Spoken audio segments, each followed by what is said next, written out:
Praise lord. మన ప్రభువును మన రక్షకుడును అయినటువంటి క్రీస్తు యేసు నామమున అందరికీ కూడా ఈ ఉదయకాల సమయంలో శుభాభివందనములు తెలియజేసుకుంటున్నాను. ఈ దినం దేవుడు మనకిచ్చినటువంటి మరొక నూతనమైనటువంటి వాగ్దానము. అది ప్రసంగి గ్రంథముల నుండి 9వ అధ్యాయము 10వ లేఖనం.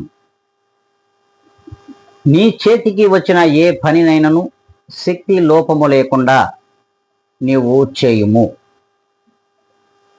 నీవు జరిగించుము. అవును,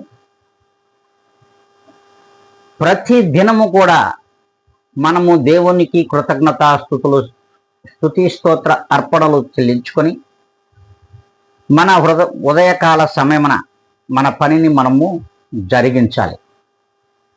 ఎప్పుడైతే మనకు ఎంత కష్టమైన పని అయినను ఆ పనిలో మనకు ఇష్టం ఉంటే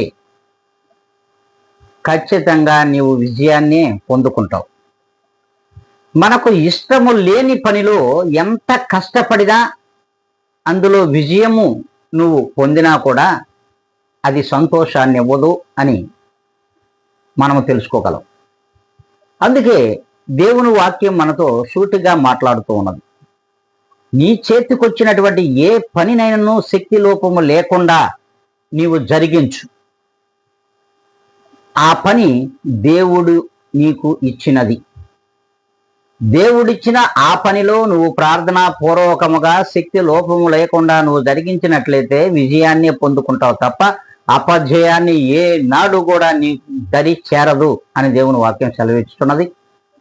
ఇటు లేఖనము, ఇటు వాగ్దానము మనందరిలో ఫలించాలి అనుకుంటే మనమందరము కూడా తలలు ఉంచుకుందాం, కళ్ళు మూసుకుందాం, ప్రభువులో ఒక్కసారి ప్రార్థించుకుందాం. పరిశుద్ధుడా, ప్రేమ కలిగిన మా తండ్రి, నీ యొక్క ఘనమైన నామమునకు ఎనలేని కృతజ్ఞతలు ప్రభువా. నీవిచ్చినటువంటి ఈ గొప్ప వాగ్దానము చేత ఈ దినమున మేము తలపెట్టుచున్న ప్రతి పనిని కూడా శక్తి లోపము లేకుండా జరిగించడానికి కృప చూపమని, మీ సన్నిధిని మాకు తోడుగా ఉంచమని బ్రతిములాడుకుంటూ, ఇదిగోనైనా ఈ ఛానల్ను ఎందరైతే వీక్షించుతున్నారో అట్టి కుటుంబములకు క్షేమమును, అట్టి కుటుంబములకు నీవు ఆధారమై ఉండి నీవే సమాధానకర్తగా ఉండి ప్రతి ఒక్కరి జీవితాలను ఈ రీతిగా ప్రేమతో నడిపించమని బ్రతిమలాడుకుంటూ, జనవరి నెల చివరి దినమున మేమున్నాం. ఇట్టి దినములో మేము చేయుచున్న పనిలో మేము విజయాన్ని పొందుకునే భాగ్యం దయచేయమని బ్రతిమలాడుకుంటూ, జీవాధిపతి అయిన యేసుక్రీస్తు నామమున అడిగి వేడుకొని ప్రార్థిస్తున్నాము మా ప్రియ గొప్ప పరలోకపు తండ్రి. ఆమేన్.